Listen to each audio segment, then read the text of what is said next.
What up, my champion in training?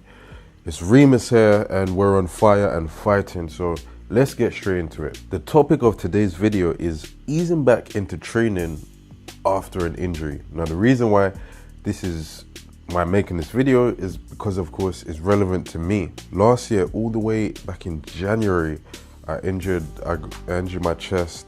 It was a really bad injury, torn cartilage in the chest, in the sternum, and it was really bad, but fortunately now I'm able to go back to training.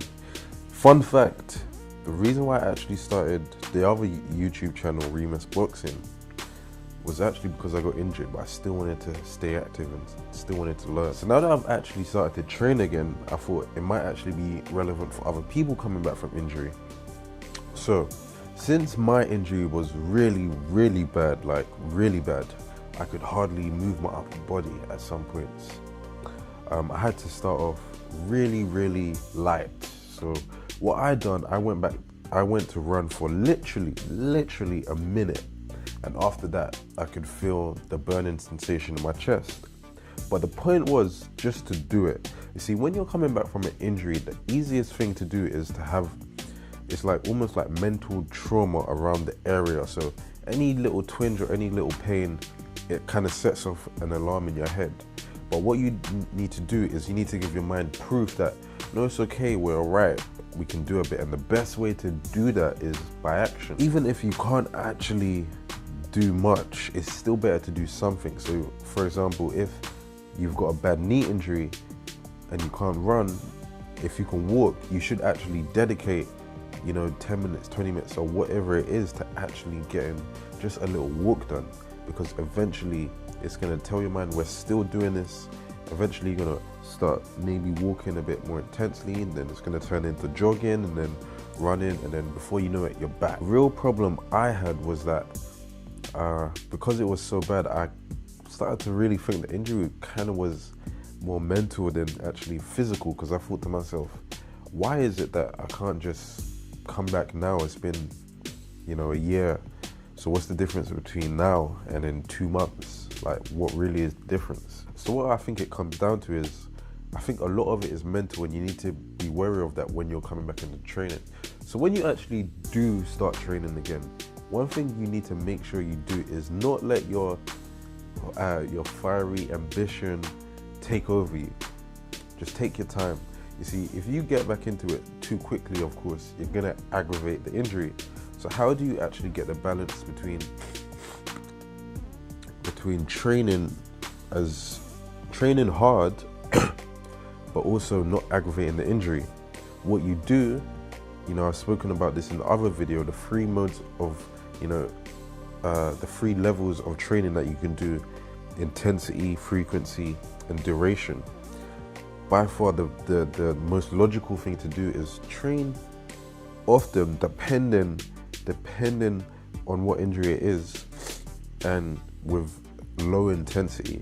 Train often but with low intensity. So for me, that meant going on a run every single day, but I really started with low intensity and low duration.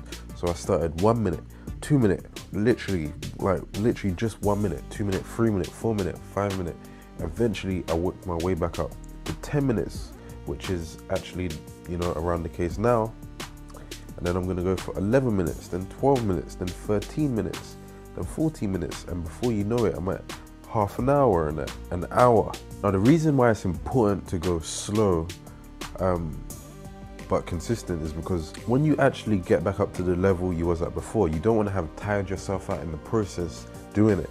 That's how you overtrain. So by going as frequently as you can, but keeping the duration and the intensity low, it's not going to be so much of a big toll on your body, so that when you actually get back up to that level you was before, you almost feel like it took no work. Because the truth is, if you were injured before and you didn't do much, then to go, like, say for example, to go on a 5-minute run is actually a lot, because my body isn't used to it at that point. To go to the gym and do, maybe you was doing 12 rounds before, let's say you was on the bag or whatever, to go back and do that straight away might not be the smartest idea. Even if you can do it, you're just gonna break down your body in the process.